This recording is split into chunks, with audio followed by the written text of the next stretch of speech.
Hi everybody, so today I have a stitch tutorial for you. So this is the compressed single crochet stitch. It's very easy to do. It is a 1 row repeat and it is reversible, so it does look the same on both sides. I like it a lot. I think it's very pretty, and you know what, it works rather quickly, I think, especially for being a type of a single crochet stitch, but I think it does. In see-through scale, let's look and see. Let's look and see. Look at that. Look at that. Can't even really see through it, can you? 95%. See, 95% can't see through it, I bet. That's my guess. That's what I do on my see-through scale. I say it's like 95% not see-through. So yeah, I think you could wear, if you made a top or something with it, you probably wouldn't have to wear a shirt under it or anything like that. It's thicker than a normal single crochet because it is like single crochets, 2 together. So it makes it a bit thicker, makes an interesting pattern for as easy as it is. You guys want to go ahead and get started? Okay, so for the yarn, whether it's a yarn eater or not, this swatch piece measures 18 inches long by 12 inches across, and it took about 175 yards to do that. So whatever you classify that as a yarn eater, there you go. You guys ready? Easy. Okay, so that yarn that you see there that I'm using for the tutorial is Red Heart Super Saver Ombre, which is a medium weight number 4 acrylic. Color is called Deep Teal. And then I'm going to be using a size J, which is a 6mm crochet hook for the purpose of this stitch tutorial. Now you use the stitch for whatever you want. Use whatever yarn you'd like, and whatever hook size the yarn recommends, or whatever hook size you want to use. So the compressed single crochet is done an even number of stitches. So you just chain in 2s until you get whatever it is that you want to make as big as you want it to be. Scarf, blanket, top, anything, or shrag. Of course, if you're going to use stuff like for potholes and stuff, you probably want to make sure you use cotton. But as long as your chain is done in an even number of stitches, that's what we need. Alright, so row 1, we're going to start off with a single crochet in the 2nd stitch from our hook. So we never count the one that's on our hook. So this one would be number 1, and then the next one would be number 2. Go ahead and do a single crochet into it. And then we're going to work 1 single crochet into every stitch for the length of our chain.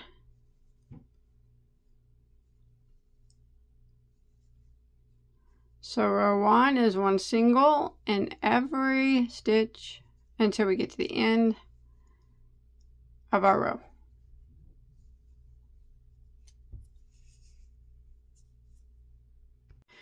Alright, so I made it to the end of row 1, and now at the end of row 1 you should have an odd number of stitches. Alright, so whatever your chain count was, you should have 1 less stitch. So it'll be an odd number now. Alright. So we're going to go ahead and start row 2. We're going to chain 1. Now that chain 1 does not count as a stitch. Alright, so we're just going to go ahead and turn our work. And we're going to do a single crochet 2 together. So we're going to go into this first stitch, put our hook into it, and draw up a loop.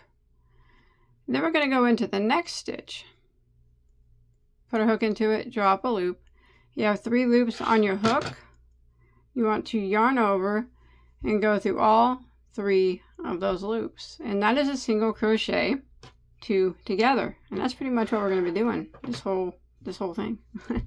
Now we're going to chain 1, but when you chain 1, don't do it extremely tight or your work will start to wave a bit at the bottom if you get your chains too tight. So you want to make sure you keep them kind of loose. After a while, when you start working in them, if they're too tight, you'll notice the bottom of your work will kind of, you make a little U up, slight slant on both sides. So to keep it straight, just make sure you do a looser chain like that. All right, and now we're going to do a single crochet 2 together over the next 2 stitches. So we just go into the next stitch and we draw up a loop, and the next one after that we draw up a loop, 3 loops, yarn over and go through all 3, and then you do your loose chain 1. See how I'm doing it pretty loosely like that? We're going to keep it like that. Again, we're going to repeat that. So we are going to go into the next stitch, draw up a loop, and then the next one, draw up a loop, 3 loops, yarn over and go through all 3, and do a nice loose chain 1. And we're going to repeat this until we get to the last stitch of our row. Just single crochet 2 togethers, and then a nice loose chain 1 in between. Next stitch, draw up a loop. Next stitch, draw up a loop, 3 loops, yarn over and go through all 3, and then your nice loose chain 1. So go ahead and repeat this all the way until you get to the last stitch of your row. All right, so I'm coming to the end of row 2, and I have done single crochet 2 together, and I have 1 stitch that remains. I want to make sure that I do my loose chain 1 after that, and then go ahead and do 1 single crochet into the last stitch, and that will end row 2. There we go. Now row 3 is the repeat row, so we're going to chain 1 and turn our work. Now that chain 1 does not count as a stitch, so we're going to do a single crochet 2 together again, but we're going to do it into this first single crochet and into the first chain 1 space.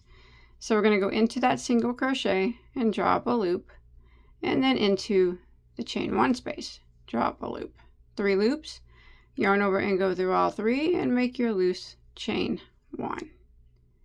Again, we're going to go into the next single crochet 2 together, which is right here, draw up a loop, and then the next chain 1, which is right here in between them, in between the stitches, draw up a loop, 3 loops, yarn over and go through all 3, and do a nice loose chain 1. All right, again, we're going to go into the single crochet 2 together, draw up a loop, and then the chain 1, which you will find right here in between the stitches. It's kind of right on the other side of that bar. See that little bar there? Right here. Draw up a loop, 3 loops, yarn over and go through all 3, and chain 1. Again, here's your single crochet 2 together. We go into that, and then the next chain 1. Again, you'll always be able to find it because there's a bar right there. You see that bar? It's right on the other side of it, that space. Draw up a loop, 3 loops, go through all 3, and loosely chain 1. And this is what we're going to repeat until we get to the last stitch of our row. So we go into the next stitch, draw up a loop, and then the chain 1 space, which is right on the other side of this bar right here.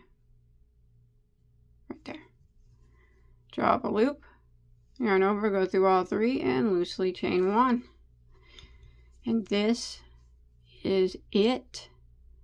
Go into the next stitch, draw up a loop, and the next chain 1, which is, here's the bar I'm talking about. It's a space right on the other side of it. Sometimes it looks like you can't find it, but just look for that bar that's hanging down. See?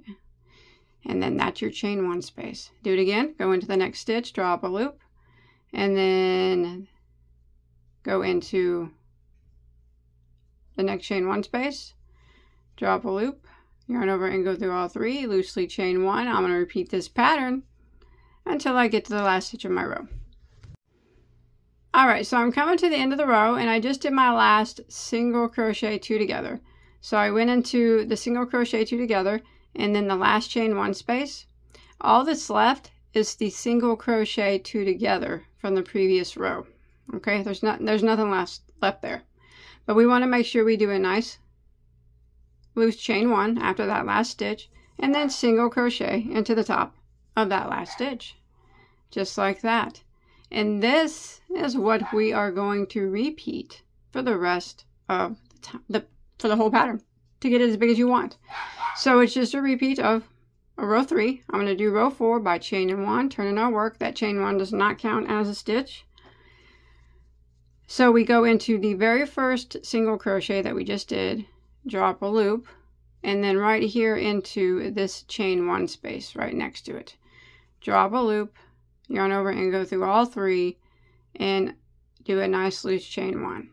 All right, and then we go into the single crochet 2 together from the previous row. So right here, drop a loop and into the next chain 1 space, which you can see, here's that bar again. It's that space right on the other side of it. Drop a loop, 3 loops, yarn over and go through all 3 and loosely chain 1. So we are just repeating what we did on row 3.